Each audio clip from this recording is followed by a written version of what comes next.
Bonjour tout le monde, bienvenue dans cet épisode de la saga des startups sur la supercar des supercars, ou pas.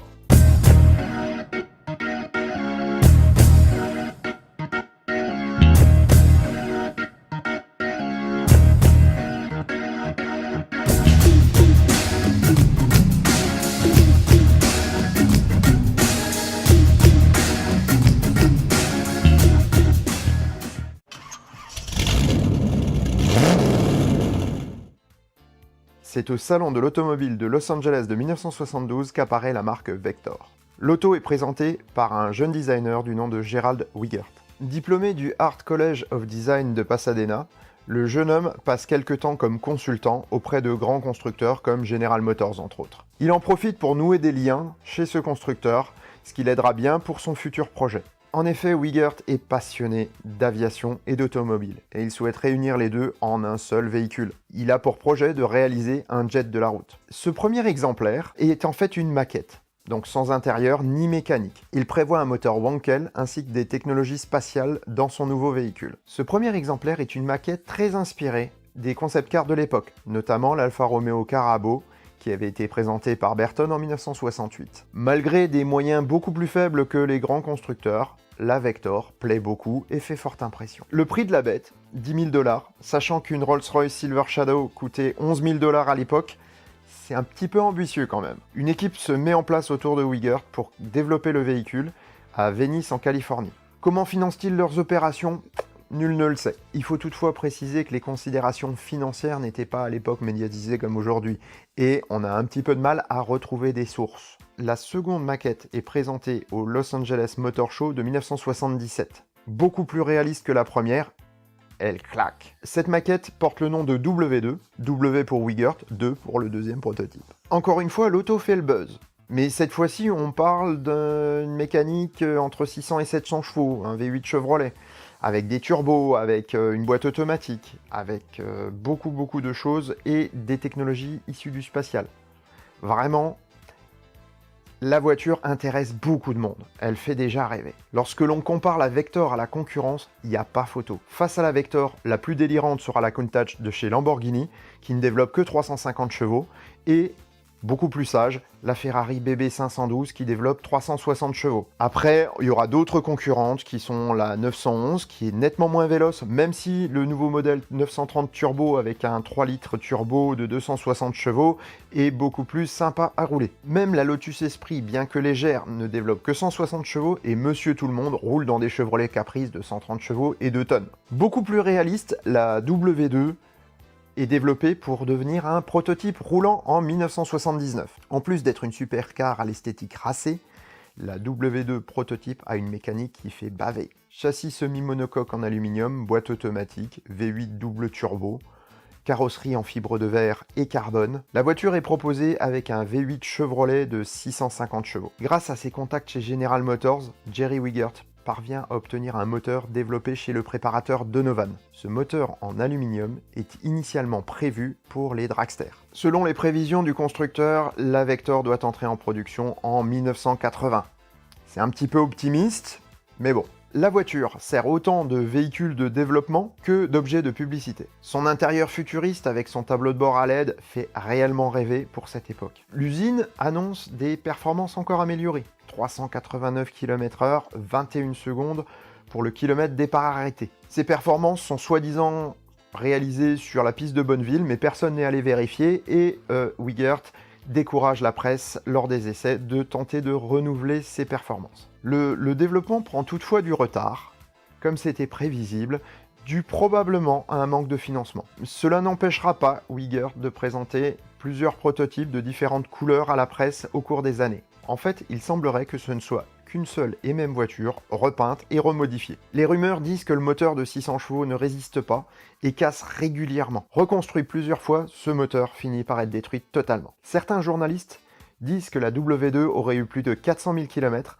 avant d'être modifiée pour devenir la première W8 Twin Turbo. D'ailleurs, on parle de turbo, mais c'est quoi un turbo ? Eh ben, on va voir ça.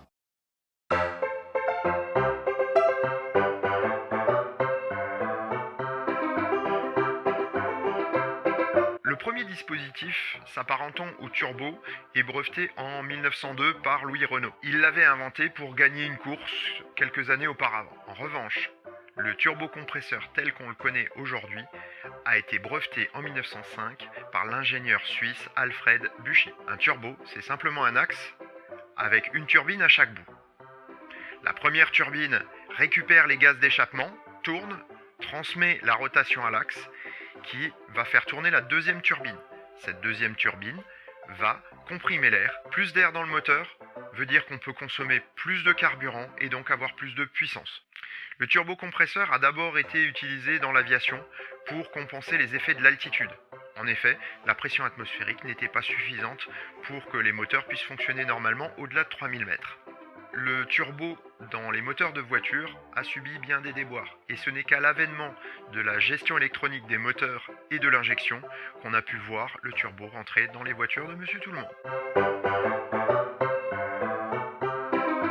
Pour revenir à la Vector, Jerry Wigert réussit à négocier un nouveau moteur de 6 litres de cylindrée plus solide que le précédent. Il est également turbo-compressé et accolé à une boîte General Motors 3 rapports. En effet, les boîtes plus modernes n'arrivaient pas à encaisser le couple délivré par ce moteur. La puissance passe à 625 chevaux et la vitesse de pointe baisse à 350 km/h.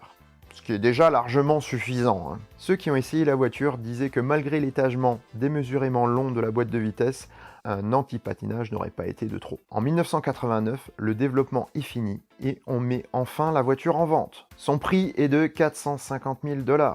C'est stratosphérique. Toutefois, elle arrive bien tard et la technologie qu'elle utilise est un petit peu has-been du coup. La voiture a clairement perdu de sa magie. Même la technologie du turbo se retrouve jusque dans les R5 ou dans les grosses berlines diesel. De plus, avec les années, la concurrence s'est étoffée. Lamborghini présente sa Diablo pour 1990, Ferrari a la Testarossa ou la 288 GTO et Porsche a une magnifique 959 4 roues motrices. Vector ne produira et vendra que 22 W8 Twin Turbo, dont 2 modèles de pré-série qui resteront chez Vector. Ces voitures ont été pour la plupart vendues à des princes du Moyen-Orient ou à des milliardaires en mal de produits très exclusifs. La voiture fait encore un mini buzz en apparaissant dans le film Rising Sun ou en étant conduite par André Agassi. L'entreprise va mal, mais Wigert parvient à rester à flot en faisant des procès aux entreprises qui ont utilisé l'image de Vector sans en avoir le droit. Entre autres, Goodyear est condamné à payer plusieurs millions de dollars. Lorsque la production de la W8 s'arrête, Wigert n'entend pas en rester là. Au salon de Genève 1993, il présente l'Avtech WX3 sous 2 formes, coupé et roadster. Le châssis est celui de la W8, la carrosserie est modernisée ainsi que l'intérieur. Niveau mécanique, le moteur est poussé à 7 litres, il est réputé avoir 800 chevaux en atmosphérique et jusqu'à 1200 en biturbo. La presse commence sérieusement à douter de la véracité des chiffres. C'est lors de ce même salon que Wigert a l'occasion de s'allier à un nouvel actionnaire. La société indonésienne Megatech souhaite investir dans Vector. Sitôt dit, sitôt fait. C'est sur place que l'accord est signé. À son retour en Californie, Wigert découvre que l'actionnaire principal a pris les commandes et se fait débarquer purement et simplement. Toutefois, avec son habituelle capacité à rebondir, Wigert crée une nouvelle société qui s'appelle Aquajet et qui produit des jet skis de haute performance. En 1994, Megatech rachète également la société Lamborghini. Intéressant puisque du coup, Megatech va mettre les V12 de la Diablo dans la Vector, en créant une nouvelle voiture qui s'appelle la M12. Ni particulièrement belle, ni particulièrement performante, la M12 va être vendue au prix de 189 000 $. C'est pas assez cher pour les gens qui veulent de l'exclusif et c'est trop exclusif pour les autres. Du coup, on ne vend que 14 voitures. Fin 96, la production cesse déjà faute de clients. Megatech va mal également et revend Lamborghini à Audi. Ils revendent Vector à une société spécialisée dans la vente de produits de très grand luxe, trademark international. Audi réclame alors le paiement des moteurs des M12 et Vector n'a pas d'argent. Que font les dirigeants de Vector? Ils donnent une W8 en guise de paiement. Manque de chance, la Vector qu'ils donnent est celle qui appartient à Jerry Wigert en personne, qui ne s'en laisse pas compter et fait un procès à Audi pour récupérer son auto. Le jugement est en sa faveur, mais il semblerait qu'Audi ne lui ait toujours pas rendu la voiture. La nouvelle équipe va tenter de sauver Vector en faisant évoluer la M12 avec un moteur Chevrolet LT1 et une boîte d'origine Porsche. Quelques jours avant la présentation de la voiture, pourtant, ils mettent la clé sous la porte, faute d'argent. Wiegert s'empare des restes de l'entreprise et rebaptise l'entreprise Vector Supercars, puis Vector Motors. En 2007, il présente la nouvelle Vector, la WX8. 10 litres de cylindrée, 1850 chevaux, 443 km/h, des performances époustouflantes, 0 à 100 en 3 secondes. Enfin bref, quoi, c'est une voiture jet. Ou pas. En fait, la voiture n'est pas très belle, elle n'intéresse quasiment personne, et personne ne croit à ses performances. La voiture disparaît rapidement du paysage automobile. Certains disent que le développement de la voiture continue, mais on n'en a aucune preuve. Les sites internet de Vector et Aquajet sont toujours actifs, mais sans mise à jour depuis 2008. Pour conclure cette aventure qui a duré plus de 35 ans, Jerry Wiegert aura au moins réussi à marquer les esprits avec sa W2 et sa W8 Twin Turbo. L'auto restera comme une icône des années 80, avec sa gueule phénoménale et ses performances époustouflantes. Si vous voulez voir une Vector en vrai, il y en a une exposée à Zinsheim, au Science und Technik Museum, dont je vous mets le lien en description. C'est tout pour cette fois, merci d'avoir regardé cet épisode. Portez-vous bien, merci de penser à mettre un pouce bleu ou de me laisser un commentaire. Merci également à tous mes abonnés pour le partage des liens et pour tout ce que vous faites pour faire connaître cette chaîne. Merci beaucoup, bonne journée, à que ciao et à bientôt.